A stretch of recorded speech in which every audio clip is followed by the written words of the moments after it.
आज की क्लास में देखेंगे हम असंदत विक्रेता अनपेड सेलर के बारे में। तो ये जो चैप्टर है चैप्टर 5 है।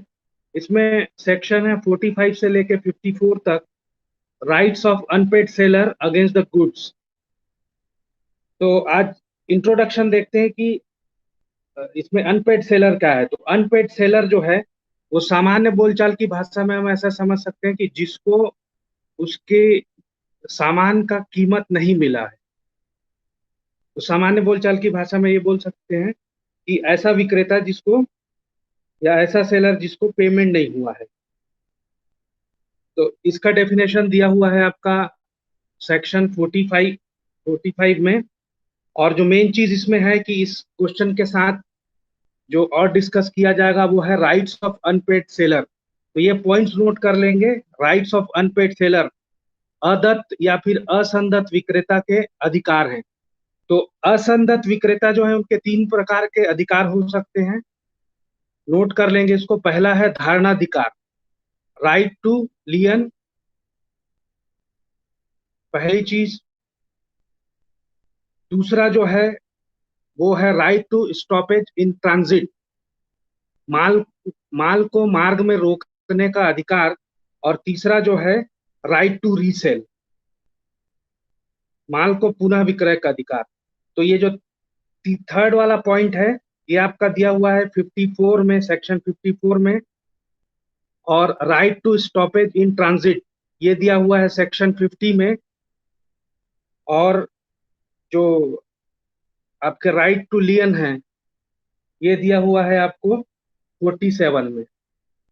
तो जब 46 आप लिखेंगे तो साथ में इन सेक्शन को भी लिखेंगे, 46, 47, 48, 50 और 54। तो तीन प्रकार के मुख्य रूप से अधिकार बनेंगे। पहला है धारणाधिकार का, राइट टू लियन। दूसरा बनेगा आपका माल को मार्ग में रोकने का अधिकार, right to stoppage in transit.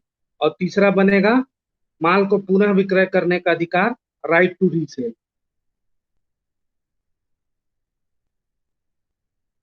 तो अब सेक्शन देखते हैं। सेक्शन 45 जो है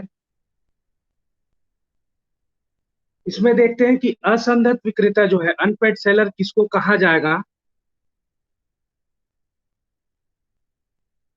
तो इसमें देखिए कि पहला जो दिया हुआ है कि सब सेक्शन 1 का ए जो है इसमें बोलता है कि जिसको पूरी कीमत ना दी गई हो, ठीक है, तो उसको पेड नहीं हुआ है या फिर टेंडर्ड अमाउंट है वो नहीं मिला हुआ है। तो ऐसा विक्रेता जो है, ऐसा सेलर जो है वो अनपेड सेलर होगा। बी जो दिया हुआ है कि जो विनिमय पत्र है, बिल ऑफ एक्सचेंज या नेगोशिएबल इंस्ट्रूमेंट्स में अगर कोई कंडीशन दिया हुआ है तो उस कंडीशन से अगर उसको पेमेंट नहीं मिलता है तब ये क्या हो जाएगा। अब कंडीशन फुलफिल नहीं होगा तो उसको पेमेंट नहीं होता है, तब वो अनपेड सेलर हो जाएगा। और उसके बाद जो सब सेक्शन 2 दिया हुआ है इसमें बताया है कि जो विक्रेता है, सेलर जो है, तो ऐसे सभी की स्थिति जहां पे क्या है कि विक्रेता के पोजीशन में हो उनको भी विक्रेता समझा जाएगा। उदाहरण के लिए क्या है कि जैसे कोई एजेंट है, ये एजेंट है, और कोई कंसाइनर है वो जिसने क्या कर दिया है कि या तो खुद पेमेंट कर दिया हो या फिर वो सीधे लाइबिलिटी उसके ऊपर आती है कि पेमेंट वो करेगा ऐसे। तो ऐसे जो एजेंट्स हैं उनके लिए भी क्या है, उनको भी विक्रेता ही समझा जाएगा।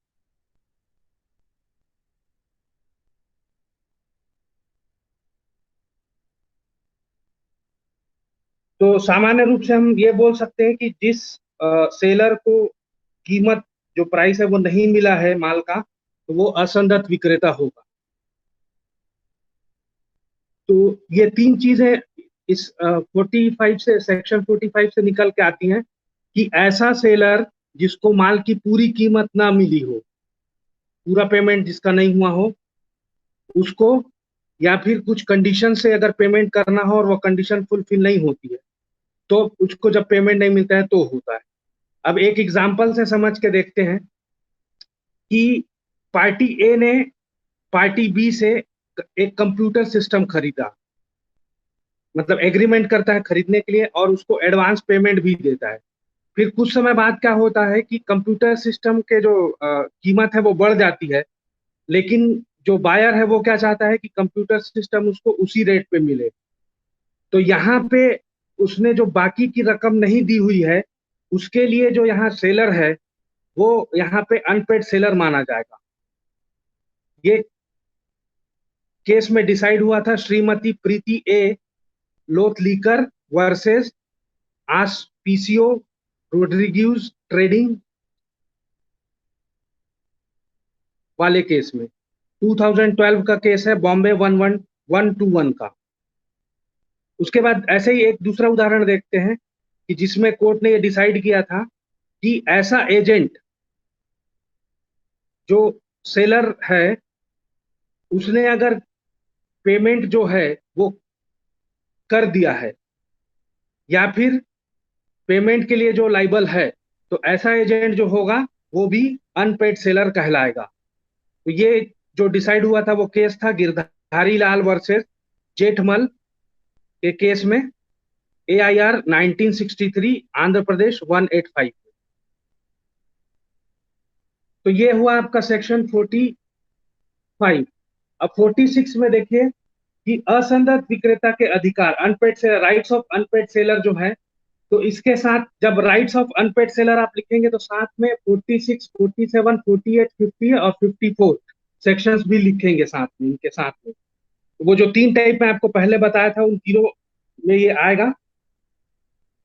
तो अब यहाँ पे देखिएगा कि जो 46 सेक्शन है कि सब सेक्शन 1 जो दिया हुआ है कि यहाँ पे ये बताता है कि अगर कोई स्पेशल प्रोविजन नहीं हो और तब यहाँ पे अगर जो गुड्स है वो अगर बायर को पास हो गया है, उस उसके बावजूद यहाँ पे क्या होगा, सेलर को अनपेड सेलर समझा जाएगा। उसका कंडीशन बताया हुआ है कि जो प्राइस है वो उसको ना मिला हो सेलर को। दूसरी चीज है कि अगर जो बायर है वो इंसॉल्वेंट हो जाता है, या फिर क्या है कि अगर माल को बीच में ही रोक दिया जाता है। और तीसरी चीज ये दी हुई है सी में कि अगर जो रीसेल है जो लिमिटेड है इस एक्ट में, तो अगर राइट टू रीसेल है उसके पास तो भी वो असंदत विक्रेता या अनपेड सेलर कहलाएगा। और जो सब सेक्शन 2 है उसमें ये बोलता है कि जो गुड्स है पास होने के बाद भी, मतलब बायर को मिलने के बाद भी ये जो चीज है ये समझा जाएगा कि वो असंदत या अनपेड सेलर है। तो ये आपका 46 में बताता है। अब देखेंगे कि जो पहला जो राइट है ये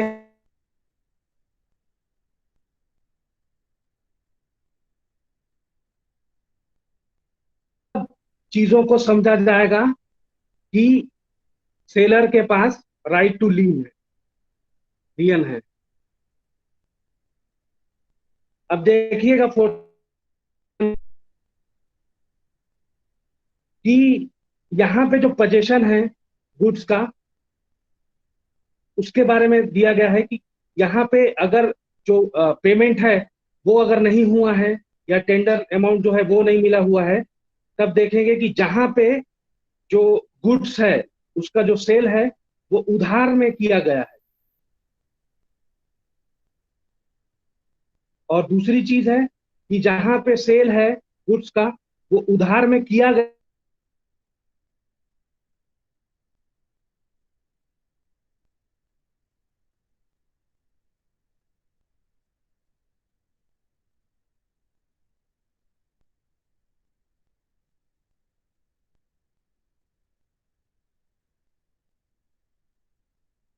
ऐसे करके, मतलब यहाँ पे विक्रेता को धारणाधिकार बना हुआ है। और दूसरी चीज है कि विक्रेता जो है अपने धारणाधिकार का प्रयोग इस बात के होते हुए भी कर सकेगा कि माल पर उसका कब्जा क्रेता के अभिकर्ता या उपनिहिती के रूप में है। तो यहाँ पे अगर जो सेलर है उसका पोजीशन एज मतलब एजेंट के जैसा है या फिर बेली के जैसा है, तो उसके बावजूद भी वो अपने राइट टू लियन का यूज कर सकता है। अब देखते हैं सेक्शन 48 जो है, या ये 47 में ही थोड़ा सा एसेंशियल्स देख लेते हैं पहले, कि जो कंडीशंस है उसको अगर कंक्लूजन में समझा जाए तो पहली चीज ये है कि सबसे पहली चीज ये है कि अगर जो सेलर है उसने माल जो है उधार में बेचा नहीं है, तब उसको क्या है कि यहाँ पे धारणाधिकार मिलेगा। दूसरी चीज ये है कि अगर उसने उधार में माल बेचा है लेकिन जो पेमेंट करना है उसका टाइम पीरियड खत्म हो गया है, तब मिलेगा। और तीसरा चीज है कि अगर जो सेलर है वो इंसॉल्वेंट हो जाता है, तब ये जो राइट है वो बरकरार रहेगा। अब ये इसी चीज में यहाँ पे देखेंगे कि जो 48 है बीच में देख लेते हैं, इसके बाद 49 देखेंगे। लेकिन ये वाली चीज में आपको इसके साथ में मतलब 47 और 49 जो है वो साथ में करना है। अब यहाँ पे ये है 48 सेक्शन जो है वो ये बताता है कि अगर पार्ट डिलीवरी दिया जाना है, तो यहाँ पे क्या है कि राइट टू लियन जो है वो बना रहेगा। जैसे आपने कोई कुछ सामान जो है वो दे दिया है और बचा और सामान कुछ बचा हुआ है, तो बाकी के जो बचे हुए सामान हैं उस पे राइट टू लियन बना रहेगा सेलर का। और इसके इसके लिए ये कंडीशन है कि यहाँ पे सेलर ने इसको जो राइट टू लियन है उसको छोड़ नहीं दिया, मतलब धारणाधिकार के जो धारणाधिकार है उसका अभित्यजन, मतलब उसको।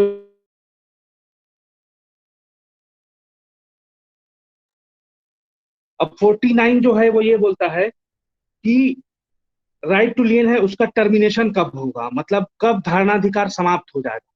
तो यहाँ पे जो कंडीशन है वो दिया हुआ है कि जब कैरियर जाने वाले को कैरियर को तो यहाँ पे राइट टू लियन खत्म हो जाता है। दूसरी चीज ये है कि जब बायर है उसके एजेंट को या फिर डायरेक्टली आप बायर को पोजीशन दे देते हैं, तब खत्म हो जाता है।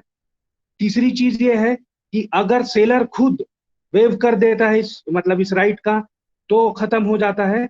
या फिर एक चौथी कंडीशन ये है कि अगर माल का कीमत जो है वो पेमेंट कर दिया जाता है, तो ये अधिकार समाप्त हो जाता है। तो ये 49 तक हो गया।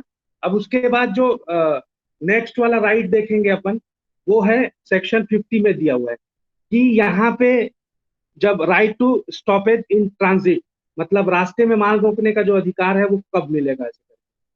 तो जो कंडीशंस है इसमें दिया, मतलब इस एक्ट में जो दिया हुआ है कि अगर जो बायर है वो इंसॉल्वेंट हो जाता है, तब वहां पे अगर सेलर है वो अनपेड सेलर है, तो तो ये क्या कर सकता है कि वो रास्ते में ही माल को रोक सकता है। क्यों? क्योंकि उस माल पे फिर से पोजीशन पाया जा सके और उस माल को अपने पास रख सकता है। लेकिन ये तब तक है जबकि पेमेंट नहीं किया गया है। अगर पेमेंट कर दिया है तो ये राइट उसके पास नहीं होगा। तो इसको देखें कि जो सेक्शन 50 है वो माल को मार्ग में रोकने का अधिकार, ये चीज है कि पहला देखेंगे कि जो सेलर है, जो बायर है, उसको माल की कीमत जो है वो न दी गई हो, तब ये अधिकार मिलता है। दूसरी चीज है कि माल अगर जो गुड्स है जिसको ट्रांजिट किया जाना है, वो क्या है कि सेलर के पोजीशन से निकल गया हो। और दूसरी चीज ये है कि वो बायर के पोजीशन तक ना पहुंचा हो, मतलब रास्ते में ही हो। और तीसरा कंडीशन ये है कि यहाँ पे बायर अगर दिवालिया हो जाता है, मतलब अपने जो पेमेंट है उसका भुगतान करना लगातार बंद कर देता है, तब की स्थिति में ये हो पाएगा। और इस अधिकार का जो इस राइट का प्रयोग आप तभी कर सकते हो, पहली चीज ये है कि आपका जो पोजीशन है वो रियल पोजीशन होना चाहिए गुड्स पे। या फिर दूसरी कंडीशन ये है कि या तो कैरियर है, आप उसको नोटिस करते हो, मतलब क्लेम, आप अपना जो क्लेम है उसको बता देते हो कि रोक दिया जाए ऐसे करके। या फिर क्या है कि बेली जो है, एज अ बेली कोई पोजीशन रखा हुआ है, तो उसको आप ये नोटिस दे देते हो कि इस जो माल है उस पे मेरा क्लेम है। तो ऐसे ये पूरा किया जा सकता है। और तीसरा जो कंडीशन है, वो तीसरा कंडीशन दिया हुआ है 54 में, जो आगे देखे मतलब कंटिन्यू पढ़ते समय देखेंगे अपन, कि यहाँ पे अनपेड सेलर जो है उसको राइट टू रीसेल का होता है, जो सामान है उसको फिर से वो बेच सकता है। तो इसके लिए यहाँ पे दो कंडीशंस हैं, कि पहला है कि यहाँ पे सेलर को पेमेंट ना मिला हो माल का, और दूसरी चीज ये है कि माल माल ऐसा हो जो खराब होने वाला हो। तब तो ये दोनों कंडीशंस पूरी होनी चाहिए, कि पहली बात ये कि आपको पेमेंट ना मिला हो, और दूसरी चीज है कि जो गुड्स है उसका नेचर ऐसा हो कि वो खराब होने वाला हो। और यहाँ पे ये भी जरूरी है कि आप जो से बायर है उसको रीजनेबल नोटिस देना जरूरी है, राइट टू रीसेल के पहले, या रीसेल आप जब गुड्स का रीसेल करेंगे तो उसको आपको नोटिस देना जरूरी है। अब इसके लिए एक एग्जांपल दिया हुआ है जो केस में है, R V Ward Limited, R V Ward Limited versus Bignall. ये 1907 का केस है। इसमें क्या था कि कुछ एक सेलर ने बायर से मतलब एग्रीमेंट होता है इनके बीच में कि कोई जो प्रोडक्ट है वो खरीदा जाएगा ऐसे करके एक फिक्स अमाउंट पे। दूसरी दूसरी बार क्या होता है कि जो बायर है उसने कुछ एडवांस दिया होता है। अब यहाँ पे पेमेंट के लिए डिमांड करता है सेलर, लेकिन बायर उसका पेमेंट नहीं करता है। तो यहाँ पे जो बायर है वो उसको रीसेल कर देता है। अब यहाँ पे ये अब लेकिन जो फिक्स्ड अमाउंट जिस पे फिक्स हुआ रहता है कि इस पे करना है उस अमाउंट पे, उससे कम में रीसेल होता है, तो बायर इसके लिए क्लेम करता है, सेलर क्लेम करता है बायर से। तो यहाँ पे कोर्ट ये डिसाइड करता है कि आप जो पोजीशन था वो आप ही के पास था गुड्स का, और यहाँ पे जब आपने रीसेल किया तो यहाँ पे कोई कॉन्ट्रैक्ट जो था वो नहीं किया गया था, इसीलिए जो आपको लॉस हुआ है वो लॉस जो है वो बायर नहीं देगा।